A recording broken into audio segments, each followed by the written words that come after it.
Allahu Ekber,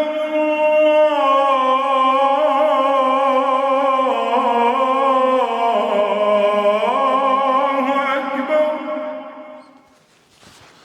Assalamu alaikum wa rahmatullahi wa barakatuh. Alhamdulillahi alladhi shara'a lana al-adhan نداء يرفع في الأرجاء للكل والإخوان فكان نداء للتوحيد ودعوة للصلاة وعبادة الله الواحد الديان أشهد أن لا إله إلا الله وحده لا شريك له له الملك وله الحمد في كل الأزمان وأشهد أن نبينا وحبيبنا وشفيعنا محمد رسول الله إمام المرسلين وخاتم النبيين وصفوة خلق الله أجمعين نشهد بأنه بلغ الرسالة وأدى الأمانة ونصح الأمة وكشف الله به الغمة وجاهد في الله حق الجهاد حتى أتاه اليقين فصلوات الله وسلامه عليه وعلى آله وصحابته والداعين بدعوته والعاملين بسنته بإحسان إلى يوم الدين وبعد Gjithë falënderimet dhe lavdrimet I takojnë Allahut Gjelle Gjelaluhu, vetëm ata falenderojmë dhe vetëm prej Tij ndihmë dhe falje kërkojmë, kurse salavatet dhe selamet nga thellësia e zemrës tonë ja dërgojmë të dashmurit tonë Muhammedit sallallahu alaihi wasallam, familjes së Tij, shokëve të Tij dhe gjithë ata të cilët pasojnë rrugën e tyre me të mirë deri në ditën e gjykimit. Të nderuar vëllezër,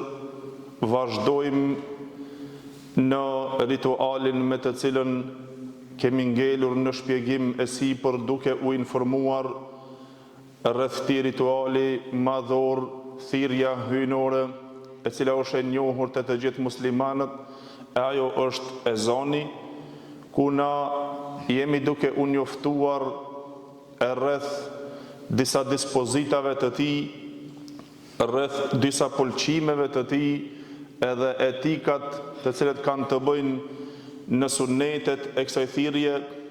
si dhe në formën e atij I cili e përfaqëson këtë thirrje dhe atij I cili e merr guximin që ta therr këtë thirrje, edhe se me të vërtetë që në to ka disa etika, ka disa dispozita, ka disa sunnete dhe disa kushte me të cilët muezini I cili e përfaqëson thirrjen e ezanit, ai duhet që të jetë një ndër ata të cilët I plotëson, të themi, këto dispozita dhe këto kushte. E veçanërisht edhe sunnetet e pëlqyera në to. Na ngelëm dhe shpjeguam rreth formës, gjendjes dhe pozitës së muezinit, cila është forma e tij dhe në çfarë forme, si duhet të qëndron, cila është gjendja e muezinit kur ai të thërret ezanin. Dhe se me të vërtetë çdo muezin duhet që të interesohet rreth formës dhe gjendjes dhe pozitës se cila është në dakord me sunetin e Muhamedit sallallahu alaihi wasallam, edhe dakordimi I pëlqimit të Muhamedit sallallahu alaihi wasallam ndaj muezinave të tij, të cilët ishin ata kur thirrej ezani, cila ishte forma e qëndrimit të tyre. Na shpjeguam disa nga kushtet edhe disa nga format se si duhet të qëndron muezini, duke cekur pikën e parë të pastërtisë, edhe pastaj cekëm dhe formën e qëndrimit të tij, edhe se a duhet të qëndron dhe në ikamet ashtu, I cekëm disa prej tyre ku ngelëm në vazhdim e sipër që të shpjegojmë dhe për disa forma të cilët ato I përkasin muezinit, dhe sa I duhet të jetë në gjendjen e tillë në dakordimin me pëlqimin edhe preferimin e dietarëve të cilët I kanë sjellur si një moral dhe si një pamje, si një dukuri e muezinit I cili ai përfaqëson thirrjen e ezanit. Dhe se padyshim një temë të themi apo një mesele që ka të bëje me pamjen dhe dukjen e muezinit, që është cekur nga dietarët, e ajo është kapitulli meselja që ka të bëje me vendosjen e gishtave të muezinit në veshët e tij kur ai e thërret ezanin. A duhet që të vendosen dhe të futen gishtat e tij në vesh kur ai e thërret ezanin? Si duhet të jetë forma e vendosjes së gishtave në veshët e muezinit kur ai e thërret ezanin? Dhe se ndoshta kjo formë për shkak dilemës, ndoshta edhe është humbur ose është një pamje e njohur të njerëzit dhe të muslimanët, që nëse e shef dikondin që ka vendosur gishtat e tij në vesh dhe është drejtuar ka kibla për ta thirrur ezanin, kjo formë veç është më e njohur të gjithë se ai është duke e thirrur ezanin. Edhe nëse e shikojnë nga larg muslimanët se ka vendosur gishtin e tij në vesh,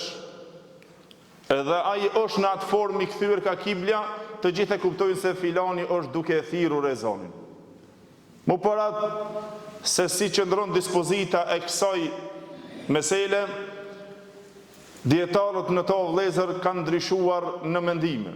Dhe se është një sunnet i Muhamedit sallallahu alaihi wasallam apo është një mustahab i pëlqyer në çështjen e qëndrimit se a duhet të i fut gishtat muezini në veshët e tij kur ai të thërret ezanin, apo nuk duhet futur edhe vendosur duart e tij në veshët e tij kur ai të thërret ezanin. Dhe se dietarët na shpjeguan shumë mirë, e veçanërisht ato të jurisprudencës islame, në të cilën shkuan shumica e dietarëve në ato se vendosja e dy gishtave në dy veshët e muezinit është prej sunetit të Muhamedit sallallahu alaihi wasallam. Dhe se në to shkuan shumica e dietarëve nga Hanefit, Shafi'it, Hanbelit dhe një fjalë e Ibn Habibit nga Malikit,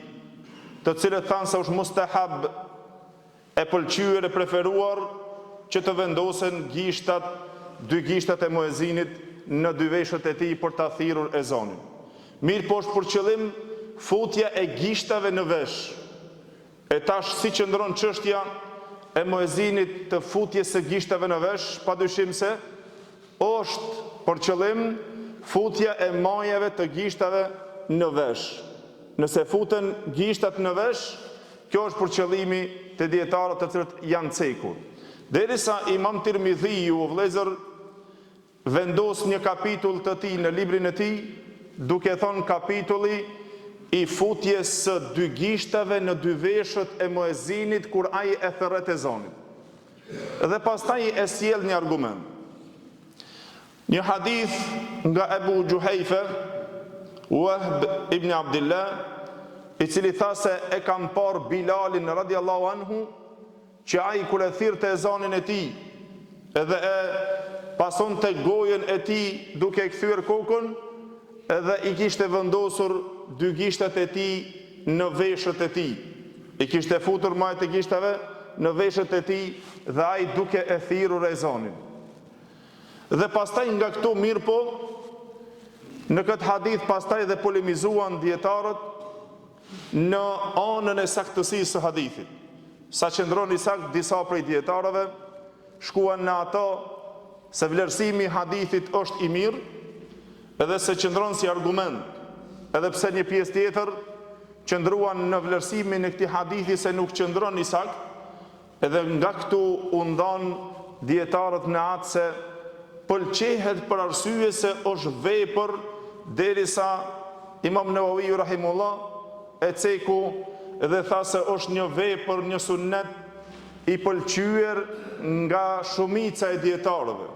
derisa është treguar dhe konsenzus të dietarëve në pjesën e pëlqimit të vendosjes së futjes së gishtave të muezinit në veshët e tij kur ai të thërret ezanin e tij. Dhe se padyshim një pjesë të dietarëve, të cilën e ndjeku mendimin Në atë është dhe Imam Maliku rahimullah, apo mëdhhebi Maliki, të cilët thanë se kjo çështje është e gjërë. A duhet të vendosen, a nuk duhet të vendosen, çështja në to ka gjërësi. Dhe se nuk është obligim, edhe nëse e vepron në to nuk ka diçka si argument, për derisa ato i qëndronin mendimit se qëndrimi i argumentit si sunnet nuk qëndron i sakt. Edhe një ashtu, Imam Buhariu o vëllezër e sjell një koment të tij në Sahihun e tij, duke e cekur se tha është përmendur se Bilali radhiyallahu anhu kur e thirrte ezanin e tij, ka vendosur, i ka futur gishtat e tij, majat e gishtave në veshët e tij për ta thirrur ezanin. Mirë po tha wa kana Ibnu Umar la yef'alu dhalik. Ishte Ibn Omeri radhiyallahu anhu, pra Abdullah ibn Omeri, i cili nuk e vepronte një gjë të tillë. Edhe nga këtu pastaj lind dhe polemika dietarëve. Pse Abdullah ibn Omeri radhiyallahu anhu mos të i vendos gishtat e tij në veshët e tij, apo mos të i fut gishtat e tij në veshët e tij kur ai të therret ezanin? Sikur tha Imam Buhariu, anonte nga ajo se nuk pëlqehet pra që të vendosen të futen gishtat në veshët e muezinit kur ai të therret ezanin. Pastaj i dietarët filluan që të i tubojnë argumentet dhe të na shpjegojnë, pra përderisa Imam Nawawi rahimullah mbështeti këtë sunnet, tha nga të gjithë dietarët shumica e cila qëndron, tha është se ata e pëlqejnë vendosjen, futjen e majave të gishtave në veshët e muezinit kur ai të therret ezanin. Dhe se u argumentuan pra me argumentin të cilën e sjell Imam Tirmidhiu rahimullah në Sahihun e tij, në librin e tij. Dhe gjithashtu, pastaj vet Imam Tirmidhiu rahimullah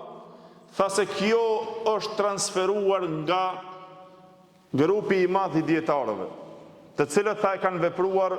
një gjë të tillë, apo është bërë dhe e njohur, tha se kjo është e pëlqyer që të vendos muezini të i fut gishtat e tij në veshët e tij kur ai të therret ezanin. Një ashtu vëllezër, si argument tjetër të cilët e mbështesën këta të cilët thanë se është çështja e gjërë në to, pra e cekun argumentin e Ibn Omerit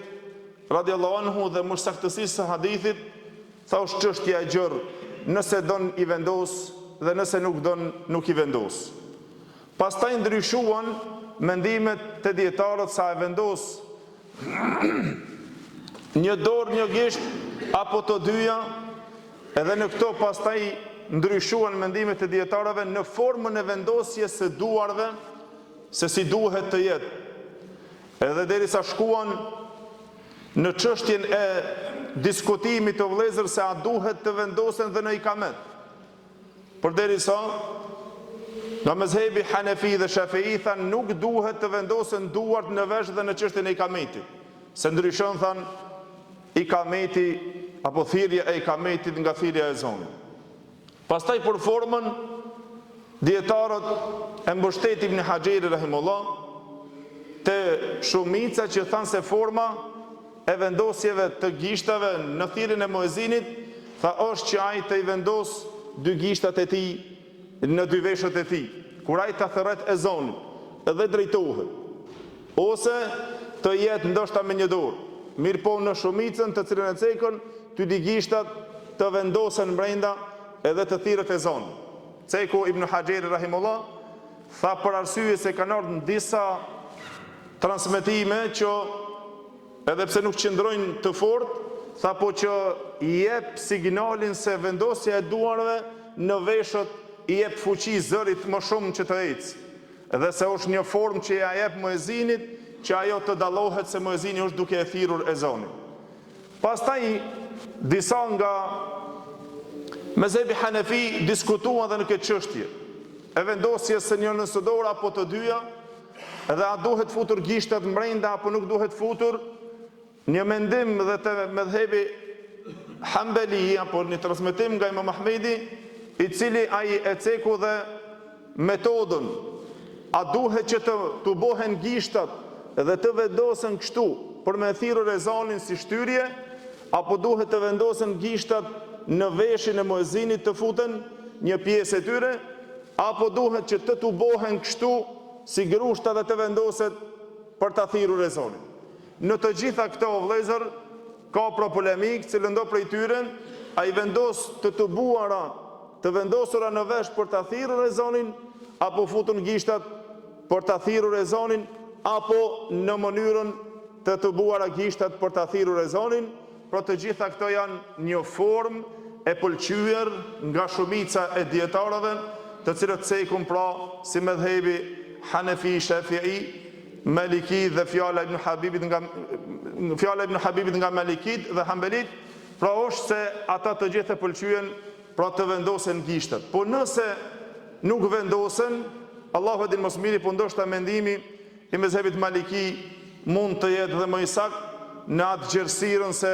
nëse vendosen, mirë, nëse nuk vendosen, nuk është problem. Pra për ta vepruar ndonjëherë vendosen sipas nevojës, që të duhet zëri që të ecë dhe më shumë, Allahu e din më së miri në këtë pikë, pra është një pamje dhe një dukuri dhe një pozitë dhe një gjendje një muezinit që ai me këtë gjendje, nëse e vepron këtë pëlqim, ai e jep pra signalin të tjerët se ai është duke e thirrur ezanin. Dhe nëse i vendos, e ka praktikuar një sunnet, dhe nëse nuk e vendos, inshallah nuk ka në to problem. Lutim Allahun xhela xhelaluhu që Allahu të na mundëson kuptimin e fesë së tij, të na mëson fenë e tij, dhe Allahu xhela xhelaluhu të na mundëson realizimin e veprimit të asaj e cila porositet në fenë e tij. Wa aqulu qawli hadha wastaghfirullahi li wa lakum walhamdulillahi rabbil alamin.